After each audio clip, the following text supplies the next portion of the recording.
You know, we didn't. I won't even say we didn't play well tonight. I think we, it's one of those games where I felt like our group thought it was going to be easy from the standpoint of we come out, hit threes, they hit threes, and it's like, man, the game don't play like that. And so I thought we forgot the game plan. We forgot the game plan. And when you forget the game plan against a team, like Clemson, they pound you, and, get them credit. I still, with everything they did, making shots and all that, I still thought, coming into the second half, we just had to make an adjustment or two. And I felt like we could get back into the game, but it just never materialized. A lot of times, it's, you can waver this time of the year. You got 5 games left, and, I've been there before as a player, and it gets tricky, because it's easy to see the end. But at the same time, too, when you get to a point on the floor in the game, and I've been on both sides of these, from the standpoint of, Clemson, you as the coach, you're telling them, play the right way, make the extra pass, do the right thing, you know what I mean? Let's get out of here, nobody get hurt, that's what you're praying for, being the head coach over there. And then when you're on the other side, like I was tonight, you just want to see who got a competitive spirit. And for me, the last 8 minutes of the game, I just felt like we quit. And I'm not all right with it, but I'm all right with it, but because that's a reflection on me. And so I've always had a saying, and, it was preached to me when I was younger. At times, if you're not going to respect what's on the front of your jersey, respect what's on the back, because we all got a legacy and a family name. And how that's defined should mean something to you. And a couple weeks ago, I told the guys, I said, the reason I do what I do and I get up every day to try to help you guys be successful is because when we go in the record books at Georgia Tech, because the record books are still going to print what they're going to print, you don't want to be known as the losing team. Simple as that. And so what I see a lot of times with kids, and it's human nature, I'll never forget it. When I played my last game, I remember when we lost in college, we was in Dayton. Lost in Dayton. 5 seed against a 12 seed. And when the game was over, hell, I was going to NBA draft, and I didn't know what to do. Dang, what do I do now? Do I, what we doing? Where we going? Like, I got to find an agent? How do I do that? I need to talk to coach. I don't know what to do. I had to have a game plan. And so what I try to do is get guys, it don't matter whether you're a freshman or you're a senior. You got to play the game the right way, and you got to finish it out the right way, because you don't get none of this back. And that's what I learned. We was in Boston every single day when we went to the finals because we started off so bad. I'd be in the staff meetings, and I said, man, we don't get this back. Everybody give what they got. It don't matter. Play your role. Stay lane driven. And that's what we didn't do tonight. 6 assists, 9 turnovers. They switching. We didn't create the advantages the same way we did the last game. And again, I relate that back to what I thought was, we thought it was going to be easy. We came out, we hit some threes, and the game was just kind of smooth. It was almost like a glorified NBA game at the moment. But they buckled down. We had a couple times early to get it inside, but I thought we settled. We took bad shots. So it is what it is. I'm with the process. I'm all right with it. I'm not all right with it, but I'm all right with it. See, because I didn't sign up for this to be, to be the coach that was only going to be here for the good times. I knew that there could be some rough patches when I signed up for this, and I was all right with that. And I will be all right as we move forward. Because to me, the way I see it, and I've never said this before, this will be the first time anybody ever hears me say this.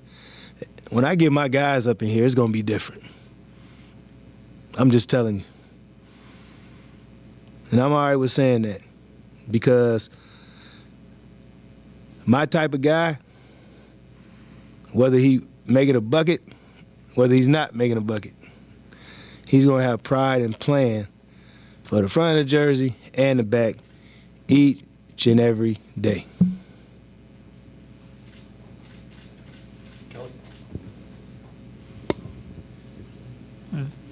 What do you think got the team out of sorts when they blitzed and hit those first couple threes, and then you guys tried to respond back, hitting the threes instead of sticking with the game? Like, what I guess goes into that process where guys just kind of break down and stop running the offense and maybe don't play defense as hard as they should, and those like mental breakdowns there?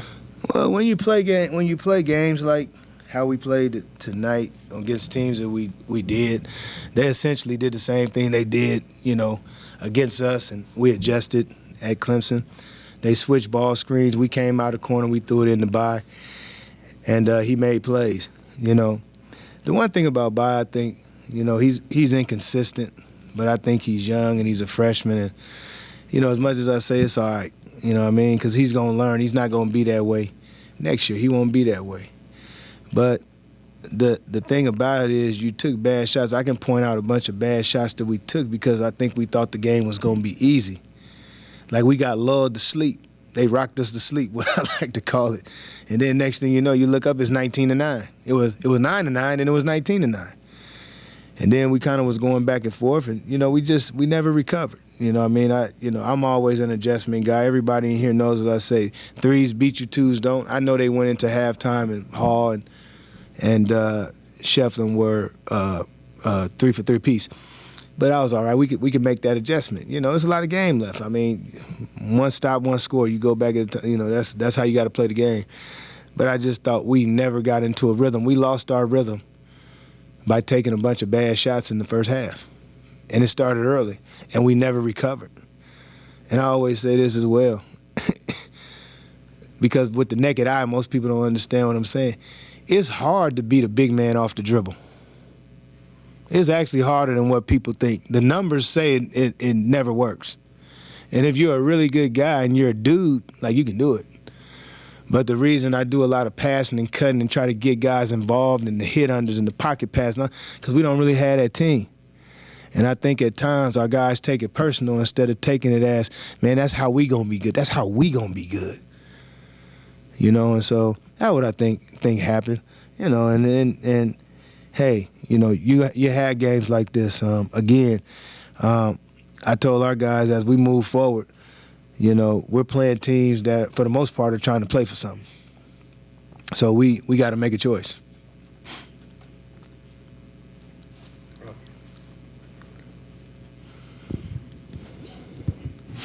It looked like when their guys got in the lane, they were always looking for the shot. And a lot of times when your guys got in the lane, it just seemed like they didn't have the confidence to take the shot. They were looking to get rid of the ball and pass it to somebody maybe a foot away from them. I mean, I think a lot of it is that, where I'm from, we call it you gotta know how to get downhill. You got to know how to bend the corner. And I think that's a reference that most people use, but we don't necessarily have that on a consistent basis.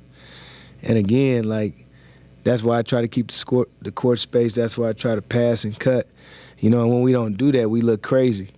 Our guys just, they won't buy into it on a consistent basis. When they buy into it, we look pretty good. But when we don't buy into it, we have 6 assists and 9 turnovers, and then we get indecisive about what we're doing. We're a team that needs to play well early to gather confidence. And when we don't gather confidence, collectively, at times, we're not built like that to come back in the game. Anything else for Coach? Rob, you want to wrap this up? When you talk about that confidence, it seems like Kapari is one of the guys that's starting to get that confidence, and you can start to see it with his play. I mean, what do you see from him? He probably a guy that hates me, to be honest with you. But listen, see, I'm a little different. See, if I can get on a kid to make him better, and I'm the one, that's yelling at him and screaming at him to get him to do the right thing, and I'm the motivator, I'm all right with that. I tell my kids that I don't care. Like if that's what we got to do to make you a better player, then I'm all right with that. He have his moments. I want more though. Like I don't care. I want more. Like he always like this close to he this close to having everybody in here out their seats this close every game, so we can go back to a play and say it every game. And I'm all right with saying it because I say it to him. It's different. I'm not saying because he did play well. He had his moments, but man, he got a little more in him. But man, to have a little more in you, man, everybody like dog and all that. Nah, man, you ain't got to do that. Man, you just got to play hard. You got to play hard. You just got to play hard every play. So what happens is, he got to get consistent with playing hard every play. Because right now, he has his moments, but he struggles at times when he doesn't play hard. But I'll give him a lot of credit because he fought them big boys down there today. He did. He fought them. And I'd be the first one to tell him he fought him. He did a good job. I thought he did about as well as he could do in there, and he made some big time plays as well. So I'm happy with Tafar, but he got to keep getting better. He can't be satisfied with this. Okay, Coach, thank you. All right. Appreciate it. Yes, sir. Oops.